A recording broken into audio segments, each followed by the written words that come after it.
Hello everyone, this is Warhawk Beyond 2040 and welcome to the first edition of a brand new review series where I am going to be talking about Supergirl Season 6, and for many of you who know already that this is indeed going to be the final season for the show, and even though I am a little bit sad that Supergirl is going to be ending, I personally think that the show had a lot more gas left in the tank and plenty more to give. But at the same time, I think ending the show at 6 seasons is a good number to go out on, and you don't really want the show to risk itself getting stale and burning itself out. I think ending the show now is the right time to do it, and it's going to be very interesting to see how exactly they're going to end Supergirl, because I've had a few theories in the past on how I would like to see Supergirl end. But at the same time, I'm really curious to know how they're going to pull this off. So, before we get into talking about the season premiere of the show, I'm going to give a quick recap of everything that's happened so far, and then after that we're going to get straight into talking about episode 1. So as all of you know already, Supergirl Season 5 ended at 19 episodes instead of the traditional 22 to 23 number that we're all been accustomed to, due to everything that's been going on in the world. Lots of the Arrowverse shows have had their seasons cut short, so to the show and all of the cast credits, they did a good job putting together a decent season finale for season 5, and it left a lot of things wide open heading into season 6. So as we all know, Brainiac 5 was revealed to be working with Lex Luthor, much to the dismay and disappointment of Supergirl, Dreamer and everybody else. We saw the DEO get completely destroyed, so we no longer have a DEO headquarters, and the last scene that we saw before Season 5 ended, we saw Brainiac 5 laying left for dead with radiation poisoning engulfing the entire room. So it was very interesting to learn whether or not Brainiac 5 lived or died as we head into Season 6. So it was a good decent way to end Season 5, even though that was not probably the intended finale that they had in mind, but I thought to their credit they did a really good job putting together a decent ending for the show.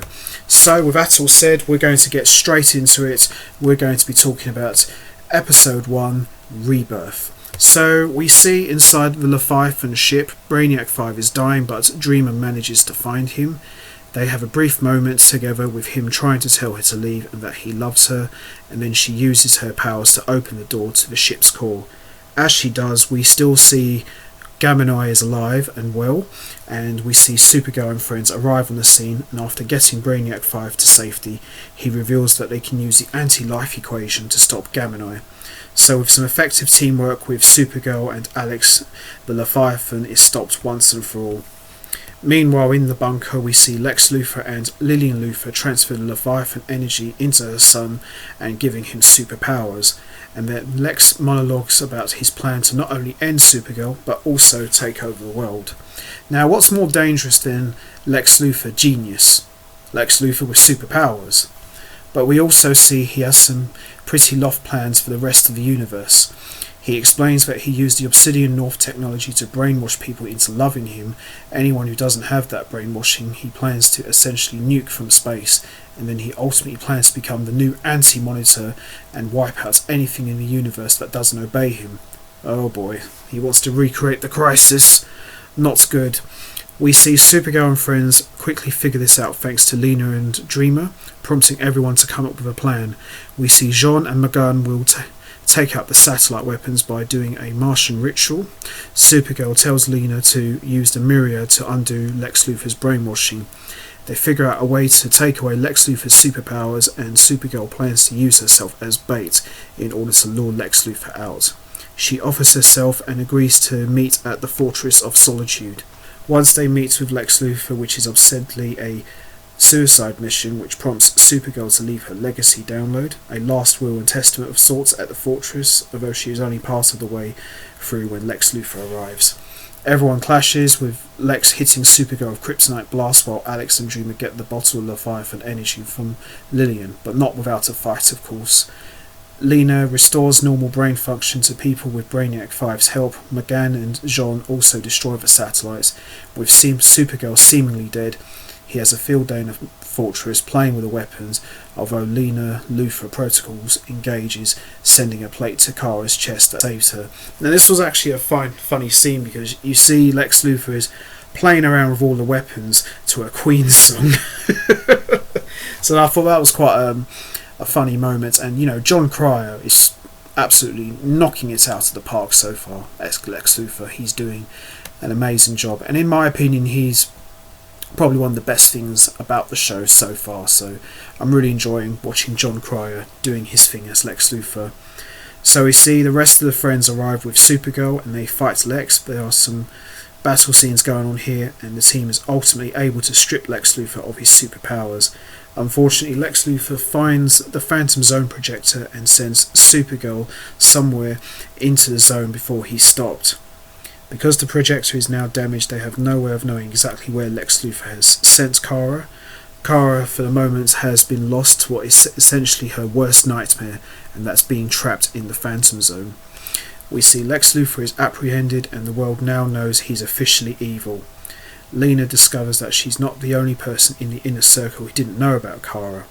She discovers that Kelly, Alex's girlfriend, doesn't know, and encourages her to tell her the truth. Andrea, upon realising that she's about to lose everything, uses her Acaractor powers to sneak into her father's home and uses it to counterbuy all of the obsidian stock. It keeps her from going bankrupt and saves Catco.